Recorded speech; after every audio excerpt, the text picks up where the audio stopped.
Hello, everyone. This is really my only mock draft of the year, and I'm joined by two mock draft veterans. You know Jack Hammer. If you don't know Forever New York Times, Bret Osbourne, you've probably seen me retweet him a lot the last year, and these are the OGs. These guys were on the Press Democrat website basically before I was. So we've been talking draft for a decade, and these are my guys I like to talk with. So we're going to do it together. This is a group activity. Let's start with round one. We're going to come to a consensus at each time, or try to. What are we going to do here at pick 3, and why are we going to take Kyle Pitts? Right, Kyle Pitts, sure.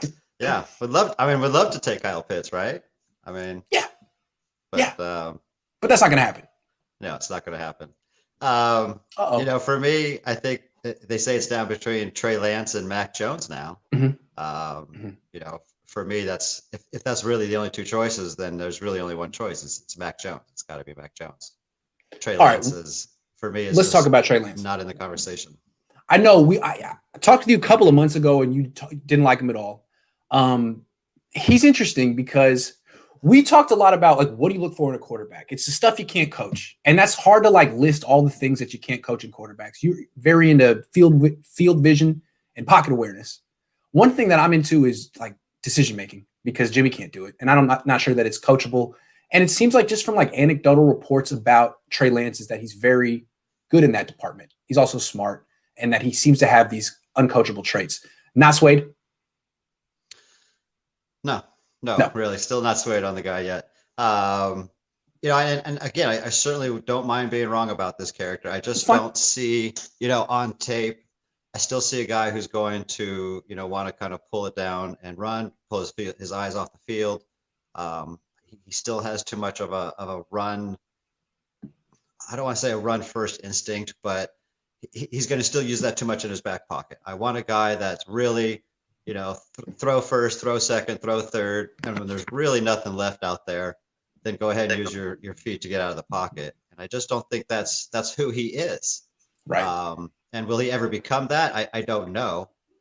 He's certainly young, and he has, tons of physical traits and skills. But, to trade all the way up to number 3, you just don't do it for that guy. You got to do it for someone who can show you more now of what he has, not just betting on, potential.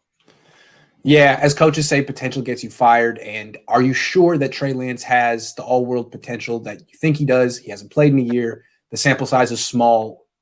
Could be tough. Jack, you also think the Niners should take Mac Jones, right? Yeah, I have Mac Jones at number 3 as well. I think I've had him as my top quarterback in the draft all along. And there's nothing that's changed that over the last few months. Okay, this is how we're going to do it. There's 3 of us, so it'll be a majority. I'm going to say I think Trey Lance is going to have a better career than Mac Jones. I believe the hype in him. I think he does have upside that makes him unique. Like Justin Fields. I don't like Justin Fields as much as Trey Lance. I don't think Justin Fields is a good decision maker, and I think Trey Lance is. I could be wrong, but I'll defer to you two. I like Mac Jones as well. I think he's a good quarterback. I just think Trey Lance will be able to do the stuff that Mac Jones can do eventually, and I might be wrong. I'm usually wrong. Let's go with Mac Jones as the pick at 3. Because that seems like it's most likely what it's going to be. And you guys outnumber me. Round 2, pick 43. Are we going to stand pat? Or are we going to move? If they're going to move up, it's got to be for who? A receiver, a cornerback. Those are the fan favorites, I think. I think what would make the most sense, for Kyle Shanahan is if he would want to move up for another receiver again. But I think you're going to have Kadarius Toney and Rondale Moore both gone in the end of the first round. And they're going to have to give up too much firepower to get into the back of the first round. I think they could get up to number 34 if they package number 43 and 102. And I think the Jets would be willing to make that move with them. But I think, the guys that they would really want are going to be gone by that point. Anyway, I think anyone else they would probably take later on in the 3rd, 4th, or maybe 5th round. Okay. So the question is there a cornerback, or is there another position that we're not thinking about that they'd be willing to trade up for? To me, they should be targeting corner here. Do you guys agree? I do. I think so. I've got him going with a wide receiver myself. Okay. Okay. Well, we're trumping you here. 2 against 1. We're going. I think we're going corner here. Wide receiver, they could do it, but if Jason Verrett goes down, my God. So I think it's a pretty good spot here, at least from what CBS is showing. There's some good guys that could be taken in the middle of round 2. Who do you think is the best corner available at 43, Brett? For me, my guy's been Aaron Robinson. I've Okay. liked him all along. I like his instinct. I like his physicality. There's going to be some room for. I see him kind of bite on some moves, but he's a guy that I had a really strong week at the Senior Bowl. Came away as one of the top corners at the Senior Bowl, and I put a lot of stock into that. He practiced really well, and the coaches were very impressed with him. So, will he work best in our scheme? I think so, but again, there's a little bit of some room to grow there. But he's the guy I would go with at 43, Aaron Robinson. Jack and I broke down his film. He was very interesting to watch. He played a lot in the slot, if I remember correct. He kind of goes back and forth, but yes. But he's 6'1". I mean, he seems like he could do both. I thought he was really good in that game. What do you want to do here, Jack? Well, I wouldn't mind Aaron Robinson there if we're going cornerback. I really like what we saw of him on film. The ability to play inside and outside. They're going to need a slot guy in 2022 anyway. So I think that definitely fills some needs there. I had him going wide receiver with Elijah Moore falling to 43, wide receiver out of Ole Miss. That's where I have him going, but I wouldn't be upset with Aaron Robinson at 43 at all.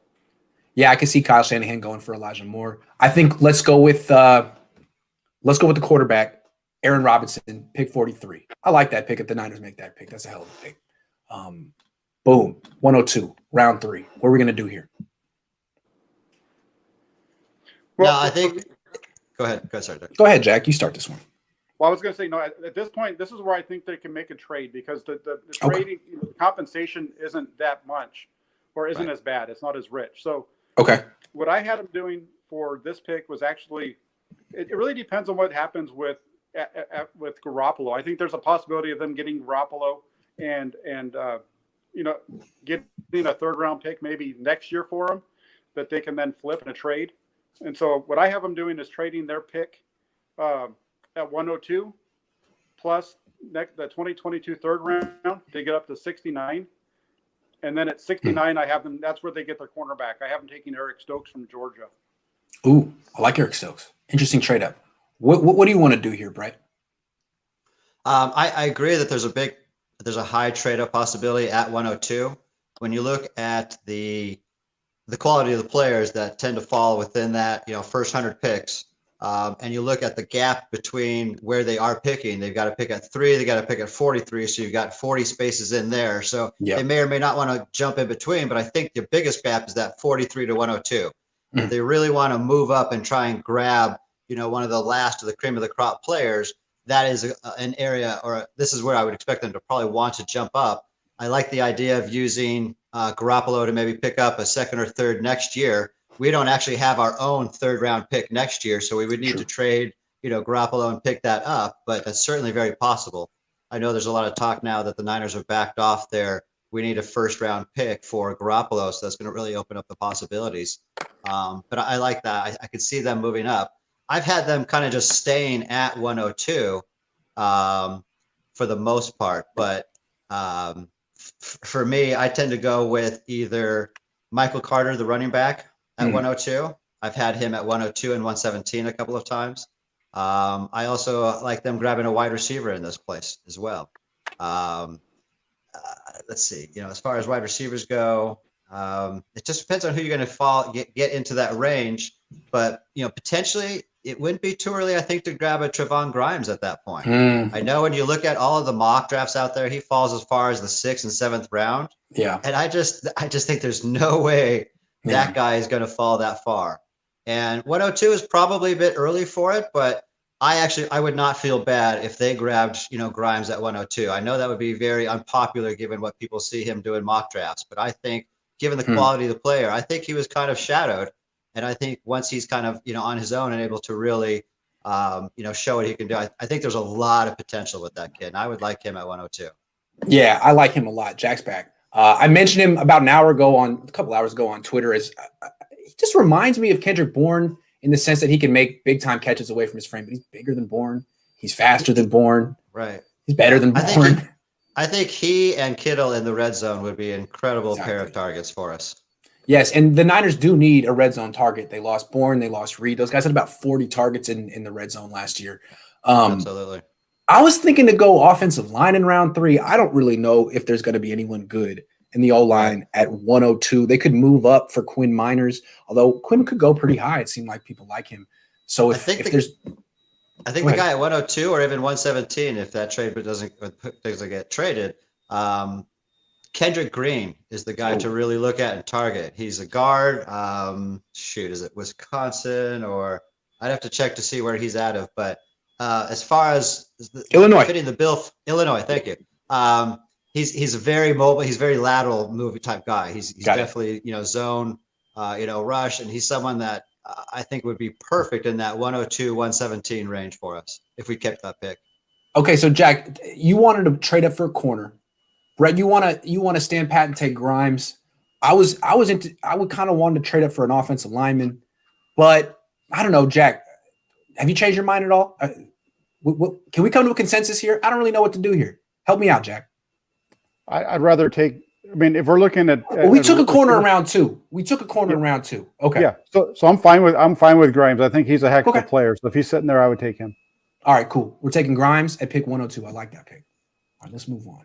So far, we've got Mac Jones at 3, Aaron Robinson, the cornerback from UCF at 43, and then Trevon Grimes, wide receiver from Florida at 102.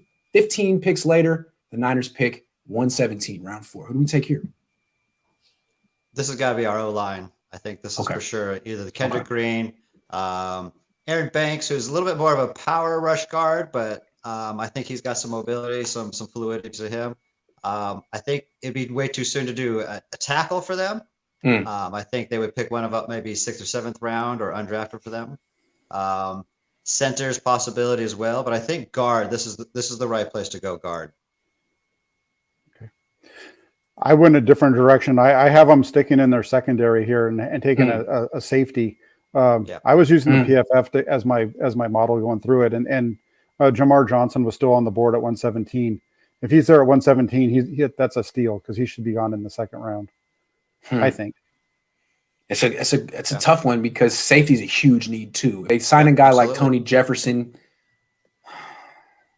Here's a question. If we don't take Kendrick Green here, think you can get him a little later, or you think this is the spot? My big trade for them is to package 172 and 180 to jump up to 135. So the question for us would be, can you get Kendrick Green at 135, or can we get the other player we're talking about, the safety? The safety. Can we get him at 135? Who's most likely to be gone at 135? Well, they got Kendrick Green ranked at 191 on CBS, which isn't the end all be all, and they get things wrong a lot. So why don't we take the safety here? Yeah. Okay. Jack, tell us again about the safety. Well, he's out of Indiana. He was he's a top safety. He was a stud. He's actually the guy that made he had a couple of picks against Ohio State this year in that game. I think he's an all Big Ten safety. And the part Jamar Johnson. Jamar Johnson. The reason I wanted to go there was because I think they need a guy for the long term because that's a guy that can replace Hart after this year. Great pick. Didn't expect it. Round 5, pick 150. Pick 155. Okay. So we haven't traded up yet. What are we going to do here? Brett, my suggestion is 172 and 180 to jump up to around 135. Green Bay, I think, Green Bay at 135. Because they've got, 3 5th rounders? They've got 155, 172, 180. I missed 172. Do the Niners have 172 this year? They do. Okay. They do. Yeah, all the more reason to trade. So, yeah, you definitely don't need to have the 3 5th round picks. And if there's a guy sitting there at the end of the 4th that you want, certainly package them together and jump up there. I like it. For me, you like it, Jack? You good trading up? Yeah. What are we trading? We're trading 172, 180 to get to 135. Okay. And 155 as well, right? Yeah. Yeah. Oh, yeah. No. We would keep 155. Okay. All right.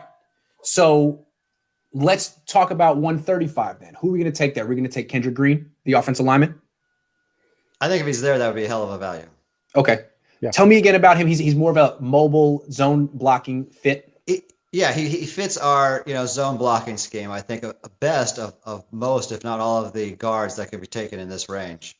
Okay. There's much bigger names that I've been talking about, but they ended up really being more of a power block scheme. Okay. Kendrick Green is really the guy that fits more of what Kyle does, I believe. Okay, so we're trading up for Kendrick Green. Let's recap real quick. We got Jones, Aaron Robinson, the cornerback, Trevon Grimes, the safety Jamar Johnson, and now Kendrick Green, the offensive lineman, with 155 on the clock. Right. Who are we going to take at 155? What do you got, Jack? Well, so for me at 155, since 172 is off the board, I'll just say both those guys real quick, and we can maybe see if even one of them fits. But at 155, I was thinking Benjamin St. Hoost. I think that's how you say his name, the cornerback out of Minnesota.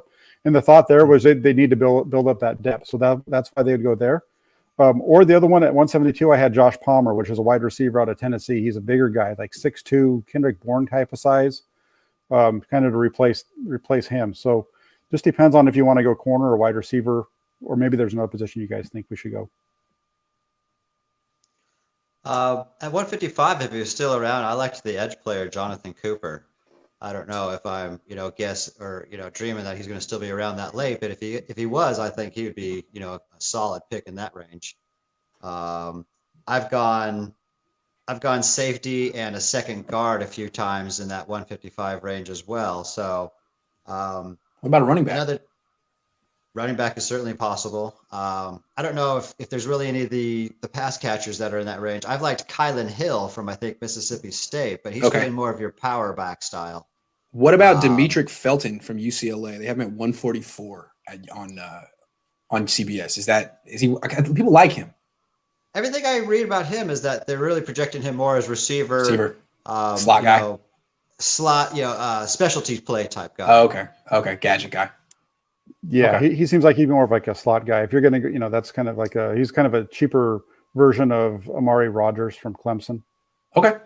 I hear that.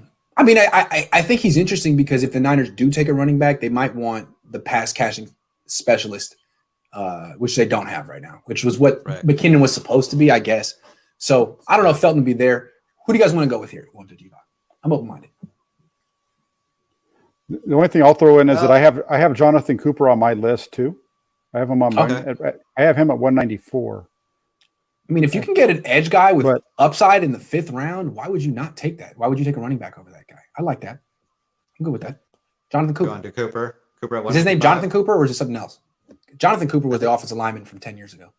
No, it's Jonathan Cooper as well. Oh, well. Yeah, there you go. Jonathan Cooper. Maybe he'll redeem that name. Okay, we traded 172 and 180, 194, round 6, second to last pick. What are we doing here? Okay. Go ahead, Jack. Since we took Cooper, we jumped up. We took Cooper a little higher than I had him. Mm-hmm. So I think this is a good spot if he's still on the board to take to go center because they're going to need to get a center. And I like Drew Dahlman out of Stanford. Drew Dahlman. I've got the exact same guy at 194. I love it. Yeah, that's great. I'm not going to disagree with you guys. I've actually watched Drew Dahlman because Jack and I scouted Davis Mills a few times, and he said, "Just keep your eye on the center too. You always seem like a real stout, strong dude." I like it. I think it's unlikely that he actually makes it this far, but if he does, this would be a really, really great value pick for him. Agree. Maybe that's the guy that they were scouting at the pro day. But he didn't get to participate in that because he had COVID. Oh, really? Not a COVID, but he didn't pass the COVID test or whatever, so he had to do his own pro day after. Okay. Yeah. I like this draft so far. We've hit both offense and defense. We got an edge guy I wasn't expecting. Last pick, round 7, 230. So there's a couple of positions I've gone with in this pick over my mocks. One has been kind of a halfback return specialist guy, and that was Puka Williams. Okay. Now Puka Williams comes with some off the field type issues. He had, I think, some kind of domestic battery or assault while he was still in college. And the only reason I've really kind of stuck with him is that he entered a program and the school actually accepted him back in and he continued playing afterward. Okay. And the Niners knew this, of course, and they spent time with him. Interesting. So he's very, very dynamic. He's a gadget guy. He's be a return specialist type guy. He's a guy that's very, very dangerous with, the ball in his hands in open field. So if they're willing to, believe that he has, grown up and matured and looked past his sins, then he's a guy I could see at 230. The only other guy I'll throw out there is a tight end, Quentin Morris. This was a guy that kind of, turned some heads at the Senior Bowl. Very, very dynamic receiver type. He's got a lot of room to grow as a blocker. But as far as someone to kind of pair along with Kittle, he could be someone that could be a fun project. Yep. For me at 230, I have I went running back there. I put down Javian Hawkins from Louisville. This is a guy that I heard about recently. The Niners have interest in. He's on the smaller side though. He's only 5'9", but he's a good. Seems like he's a good receiver out of the backfield. He averaged over 6 yards a carry this year and over 5 yards in per carry the year before. So a lot of productivity from him. Another guy that they had shown interest in was the running back out of Oregon State. I can't remember his name. It's Jamar Jefferson. Yeah, Jamar Jefferson. I got my cheat sheet. Yeah, no, thanks. I was trying to look that up. And he's a little bit bigger guy. He's, I think, 5'10", 5'11", 217. So he kind of fits in that role like of Jeff Wilson Jr., kind of like his size-wise. So I'm going to have to be the tiebreaker here. Well, I've never seen either player play, so I'm very educated here. It seems like what you described with Puka Williams, that seems like the kind of player the Chiefs would take in round 5. It seems like they'd be all over this guy. And they say he's 5'10", 170. Okay, he doesn't really sound like a running back, but as you said, he plays special teams. He's a returner. The Niners don't have one of those. I don't know. Javian Hawkins seems like he might be good too. How do I pick between two people I haven't seen? Let's take both of them. I don't know. Well, let's take. Well, you could take one. You could take one now, and then you could sign the other one right after the draft because they're both on the team. We're taking Puka Williams, and then Javian Hawkins somehow is going to come to the Niners. Take Hawkins with 230, and then we'll sign Puka as an undrafted free agent because of the off the field concerns. Exactly. There you go. See, we just laid it out for the 49ers. There's no way that they're going to do better than we. There's no way. How can they screw it up now? Exactly. This was charitable. We did this just basically out of the goodness of our hearts. One day the Niners will give us the recognition we deserve by hiring us, but until then, we're just going to keep plugging away and grinding. Brett and Jack, thank you so much. Now someone said something. What do you guys think of Tutu Atwell? I actually seen him play. He's like 150 pounds. Yeah, he's a little small. He's a little small. Yeah. Fast though. Yeah. He's fast. Yeah. I've always been, wary of the smaller receivers. They look great until they take that one big hit and then they're kind of just ruined. Yeah. So, I'm sure he'll be fun for a short time. And then Jamie really liked our work today. Thank you very much, everyone. We'll find out who the Niners are going to take. We'll find out soon enough. Thanks, everyone. All right. Thanks, guys.